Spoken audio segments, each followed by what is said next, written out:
Shalom saudara semua, dimanapun Anda berada. Dalam kasih Tuhan saya berdoa untuk saudara, dan kiranya berkat dan damai sejahtera Tuhan terus beserta dengan kita semua.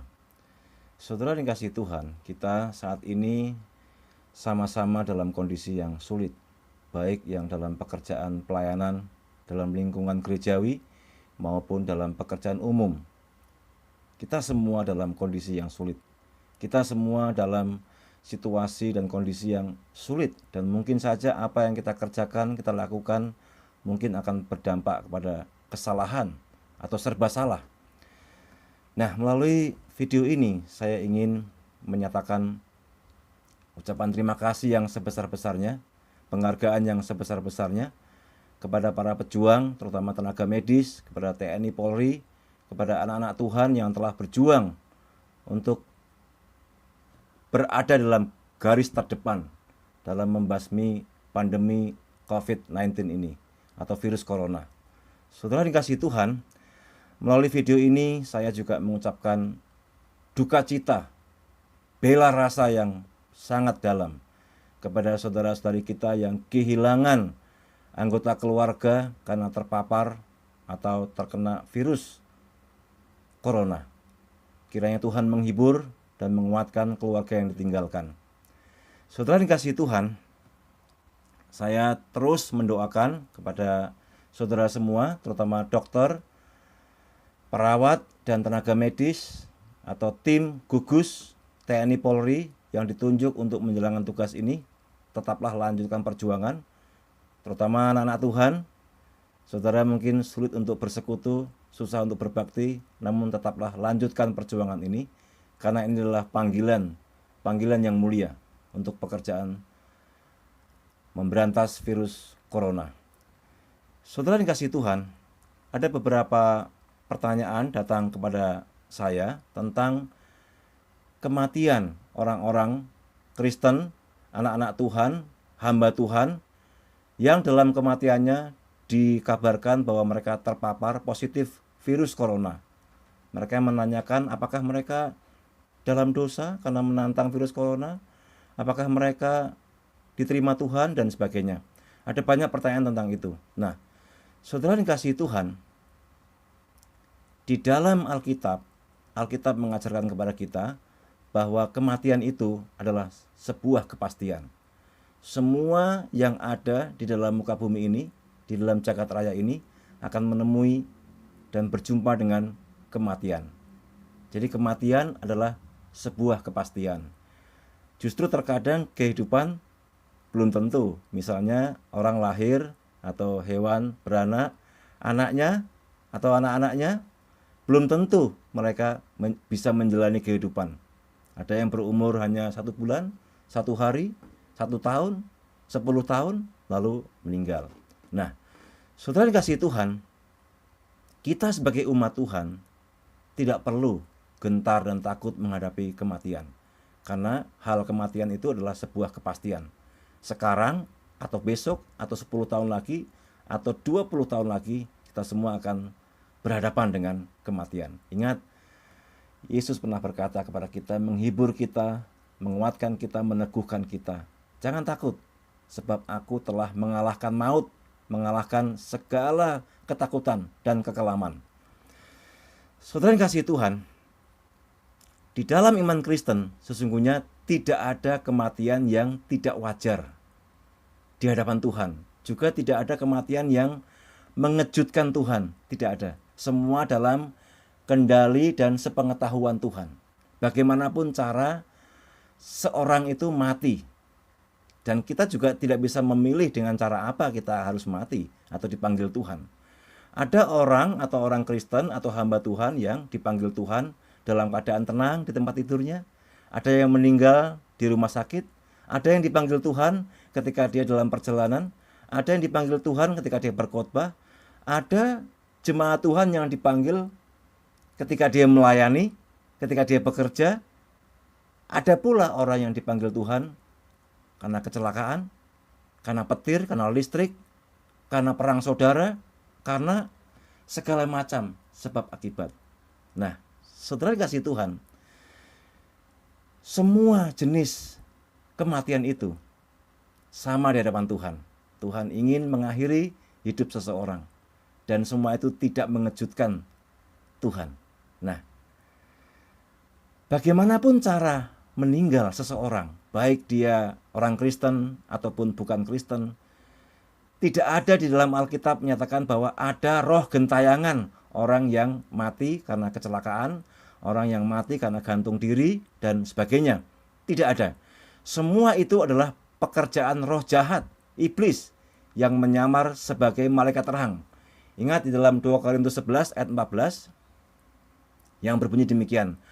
Hal itu tidak usah mengherankan, sebab iblis pun menyamar sebagai malaikat terang.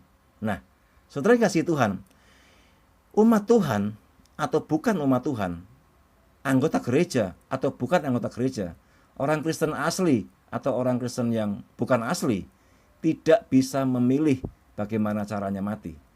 Mungkin orang tua kita bisa memilih bagaimana kita dilahirkan, bisa memilih di kota atau di desa, bisa memilih di rumah sakit atau di bidan saja, bisa memilih di dalam negeri atau di luar negeri. Itu kelahiran dan tidak selalu terjadi sesuai dengan keinginannya. Tetapi tentang kematian, kita tidak bisa menentukan bagaimana kita dipanggil Tuhan. Semua adalah misteri dan rahasia Tuhan. Saudara kasih Tuhan, tidak ada oknum seorang manusia pun yang berkuasa untuk menentukan jalan hidupnya, lahirnya, kematiannya, dan sebagainya. Tapi ada manusia, satu pribadi yang bisa menentukan cara kelahirannya, cara kedatangannya di bumi, apa pekerjaannya, bagaimana kematiannya, pada usia berapa. Ada, yaitu siapa? Manusia Yesus Kristus, Tuhan dan Juru Selamat. Dia menentukan kapan dia datang, kapan dia lahir, apa pekerjaannya, berapa lama dia di muka bumi ini, dan untuk apa di muka bumi ini. Dia menentukan, dia merancang semua. Kenapa? Karena dia adalah Tuhan, dia yang berkuasa, dia yang menentukan nasib seluruh ciptaan di muka bumi ini, termasuk umat manusia, baik bangsawan maupun orang biasa, baik orang kaya maupun orang miskin. Semua ditentukan dalam genggaman tangannya.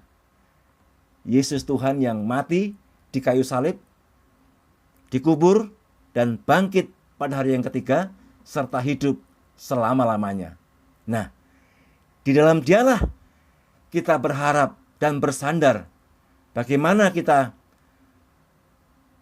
akan mati, dan dengan cara bagaimana kita akan mati. Di dalam tangannya semua akan berharap dan bersandar. Saudara kasih Tuhan, di dalam iman Kristen dikatakan bahwa mati adalah pintu gerbang menuju kehidupan yang kekal, kehidupan selanjutnya. Maka mati adalah keuntungan dan hidup adalah Kristus. Kalau kita mati sekarang atau besok atau tahun depan atau bulan depan, itu adalah keuntungan. Kenapa untung? Kita nggak sakit lagi, kita nggak lagi mengalami pergumulan dan tantangan kesulitan kehidupan. Kita bersama-sama dengan Tuhan di surga. Nanti ada beberapa ayat kita bacakan. Kalau kita hidup untuk Kristus, hidup dalam kebenarannya, hidup dalam petunjuk firman-Nya, bukan dalam keegoisan kita, bukan dalam kesenangan kita, tetapi hidup menurut firman-Nya. Saudara kasih Tuhan, kita tidak tahu kapan maut menjemput kita. Sekali lagi itu adalah rahasia dan misteri Tuhan. Dan tidak ada nomor urut kalau maut menjemput kita. Kadang-kadang bukan anak yang pertama yang dipanggil duluan, tetapi mungkin anak yang bungsu atau anak tengah. Atau bukan juga orang yang lebih tua, mungkin yang baru 40 tahun. Tuhan bisa memanggil. Tidak ada nomor urut. Saudara, banyak orang mengatakan kematian akan menular, tapi juga tidak. Kematian tidak menular, itu adalah misteri dan rahasia Tuhan. Sekali lagi, tidak ada roh gentayangan di dalam iman Kristen. Mati dengan cara apa saja, baik orang itu sudah di dalam Tuhan maupun belum di dalam anugerah Tuhan. Semua roh langsung ke tangan Tuhan. Roh manusia yang mati semua dalam tangan Tuhan. Saudara, mungkin saudara bertanya-tanya bagi sebagian orang yang selama ini melakukan kremasi jenazah. Dan sekarang kita tidak bisa melakukan kremasi jenazah karena pandemi virus corona. Dan semua orang yang meninggal langsung dimakamkan menurut prosedur kesehatan. Kita tidak bisa melakukan kremasi. Saudara, mungkin saudara bertanya-tanya bagaimana? Nah, saudara, Pengkhotbah 12 ayat 7 berkata, dan debu kembali menjadi tanah seperti semula, dan roh kembali kepada Allah yang mengaruniakannya. Yesus menjanjikan bahwa penjahat yang bertobat di kayu salib akan masuk ke Firdaus. Firdaus menunjuk kepada surga. Pada hari itu juga, ini penjahat loh. Penjahat langsung bersama-sama dengan Tuhan Yesus ke Firdaus, di surga yang kekal itu. Saudara, lihat Lukas 23 ayat 43. Kata Yesus kepadanya, aku berkata kepadamu, sesungguhnya hari ini juga engkau akan bersama-sama dengan aku di dalam Firdaus. Menunjuk kepada surga. Saudara, apalagi kalau kita melihat bagaimana kematian Stefanus martir di dalam Kisah Para Rasul. Dia mati dalam keadaan dirajam batu atau dilempari batu. Kita baca ayat 59 di dalam Kisah Para Rasul pasal 7. Sedang mereka melemparinya Stefanus dan berdoa, katanya, ya Tuhan, terimalah rohku. Stefanus mati dilempari batu, tetapi langsung ke surga. Saudara, mati dengan cara apa saja. Di dalam Tuhan, yang sudah percaya kepada Yesus, yang sudah percaya bahwa Yesus adalah Mesias, Juru Selamat, penghapus dosa, Tuhan Yesus menerima kematian semua orang yang dijemput. Dan langsung ke dalam tangan Tuhan, langsung bersama dengan Tuhan di surga. Karena Tuhan telah menyediakan surga itu. Elia dan Henok dikatakan naik ke surga, diangkat ke surga.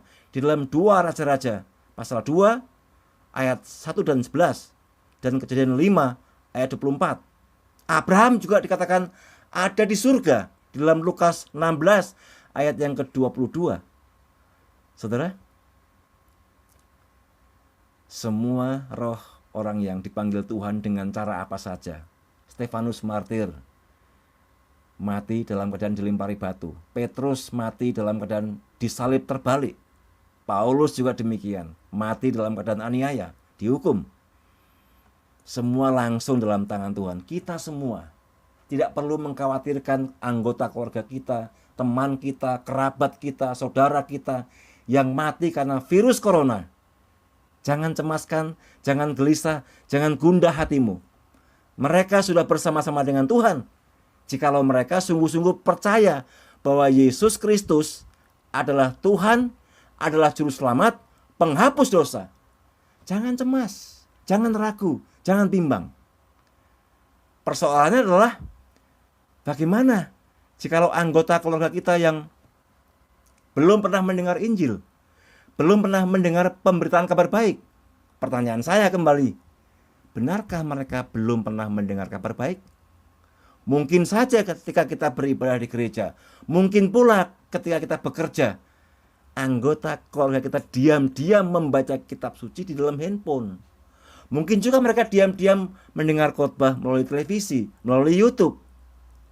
Secara fisik mereka mungkin belum dibaptis. Secara fisik mereka mungkin belum mengaku di depan kita. Sehingga saya dan saudara begitu ragu, begitu khawatir. Tetapi mungkin saja ketika mereka terpapar virus corona, mereka diam-diam ditobatkan Tuhan, diinsafkan Tuhan, dipanggil Tuhan untuk percaya bahwa Yesus Kristus adalah Tuhan dan Juru Selamat. Jangan gelisah dan jangan gundah hatimu, saudara sekalian. Nah, serahkan semuanya kepada Tuhan. Lalu konsekuensi yang kedua, jikalau mereka sungguh-sungguh belum pernah mendengar kabar baik, justru sekarang saatnya. Jangan tunda lagi. Kenapa? Karena Alkitab bersaksi, Alkitab berkata, firman Tuhan berkata bahwa semua orang membutuhkan Tuhan Yesus. Semua orang membutuhkan penghapus dosa. Semua orang membutuhkan juru selamat tanpa terkecuali. Baik bangsawan maupun orang biasa. Baik pejabat maupun rakyat jelata. Baik orang kaya maupun orang miskin. Sekarang waktunya saudara bersaksi. Jangan tunda lagi. Siapa tahu besok kita tidak bertemu kembali. Siapa tahu besok adalah kesempatan terakhir. Saudara dikasih Tuhan, bersaksi, telepon mereka, kontak mereka, doakan mereka, beritakan firman. Virus corona sebagai tanda bahwa kita harus memberitakan firman Tuhan sekarang. Karena maut tidak mengenal nomor urut. Kematian tidak mengenal siapa kita. Jika Tuhan mau panggil, dia panggil kita. Nah, saudara kasih Tuhan, kita juga tidak bisa menghakimi bahwa orang yang meninggal karena virus corona, baik mereka itu pendeta, jemaat biasa, mereka berdosa atau sedang berdosa, tidak. Karena bagaimana kita bertanya tentang Stefanus yang mati dalam keadaan dilempari batu? Bagaimana dengan Petrus yang mati dalam keadaan disalib terbalik? Saudara, mereka semua mati martir, mati meninggal dalam kemuliaan Tuhan. Saya juga yakin dan percaya bagaimanapun caranya orang Kristen yang sungguh-sungguh Kristen, yang sungguh-sungguh sejati umat Tuhan, bagaimanapun caranya meninggal, itu adalah meninggal di dalam rencana dan misteri secara rahasia Tuhan. Kita semua tidak tahu. Saudara, mari kita akan berdoa bersama-sama untuk keluarga yang ditinggalkan, baik mereka TNI Polri maupun tenaga medis, dokter, perawat, apoteker, dan sebagainya. Kita mendoakan mungkin juga anggota keluarga saudara yang ditinggalkan karena keluarganya dipanggil Tuhan dan positif corona.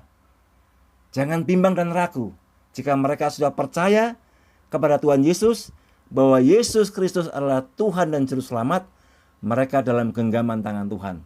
Mereka di dalam surga bersama dengan Tuhan dan tidak merasakan sakit, tidak merasakan pergumulan dunia yang berat ini. Tetapi sekarang tanggung jawab kita adalah bersaksi, memberitakan bahwa Yesus adalah Sang Juru Selamat. Mari kita berdoa. Bapa di surga, terima kasih untuk firman-Mu Tuhan yang meneguhkan, yang meyakinkan kami bahwa kematian di dalam Tuhan begitu berharga, bahwa kematian di dalam Kristus begitu mulia, karena Engkau telah menjamin keselamatan kami, keselamatan saudara-saudara kami yang telah Engkau panggil lebih dulu, baik mereka mati secara wajar dengan tenang di rumah, di tengah-tengah keluarga, maupun meninggal karena terpapar virus corona. Tuhan, kami yakin dan percaya karena Alkitab bersaksi, karena firman Tuhan menegaskan kepada kami bahwa kematian di dalam Tuhan itu adalah sebuah kebahagiaan, pintu gerbang menuju kepada kehidupan yang kekal, menuju kepada keselamatan yang abadi, keselamatan yang kekal, yang Tuhan rancang, yang Tuhan sediakan. Dan mereka saat ini sedang bersukacita, sedang bersama-sama dengan Tuhan Yesus seperti yang Engkau janjikan. Saat ini hamba berdoa bagi keluarga yang ditinggalkan. Tuhan, kiranya Engkau meneguhkan mereka, kiranya Engkau memberkati mereka, anak-anak mereka, keluarga mereka yang ditinggalkan. Engkau memberkati, Engkau menguatkan iman mereka. Dan biarlah firman Tuhan terus diberitakan kepada mereka. Dan biarlah Roh Kudus yang Engkau janjikan selalu beserta dengan mereka. Terima kasih Bapa. Pada saat mereka akan memulai kegiatan pelayanan, pada saat mereka akan memulai kegiatan pekerjaan, biarlah mereka memulai dengan keyakinan bahwa Tuhan selalu beserta. Terima kasih Bapa.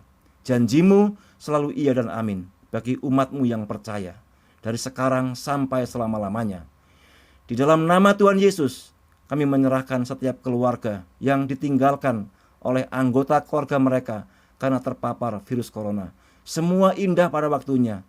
Sekalipun kami saat ini belum mengerti rancangan dan kehendak Tuhan, namun suatu hari Engkau akan menyampaikan kepada kami akan mengerti, karena Roh Allah turut bekerja dalam setiap pergumulan dan tantangan kehidupan kami. Terima kasih Tuhan, inilah doa hamba-Mu. Hamba juga berdoa untuk setiap petugas tim gugus, TNI Polri, dokter, perawat, dan tenaga medis lainnya.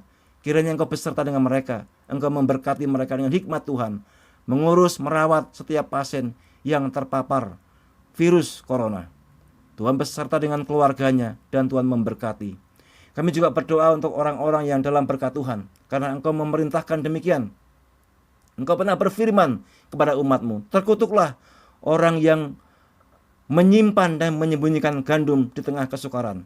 Kami ingin Tuhan, umat-Mu di tengah-tengah pandemi virus corona ini dapat dengan hikmat Tuhan, dengan kecerdikan, dengan ketulusan dan kasih Kristus, berbagi kepada orang-orang yang dalam kesulitan ekonomi, berbagi dengan orang-orang, terutama anak-anak Tuhan yang dalam kekurangan makanan, minuman, dan kesehatan. Dan biarlah Engkau memimpin kami ketika kami akan berbagi berkat Tuhan ini. Terima kasih Tuhan, inilah doa kami serahkan kepadamu. Di dalam nama Tuhan kami, Yesus Kristus, Tuhan kami yang hidup, Tuhan kami yang beserta dengan kami melalui Allah Roh Kudus dari sekarang sampai selama-lamanya. Haleluya, amin. Tuhan memberkati saudara dalam pelayanan, dalam pekerjaan. Salam.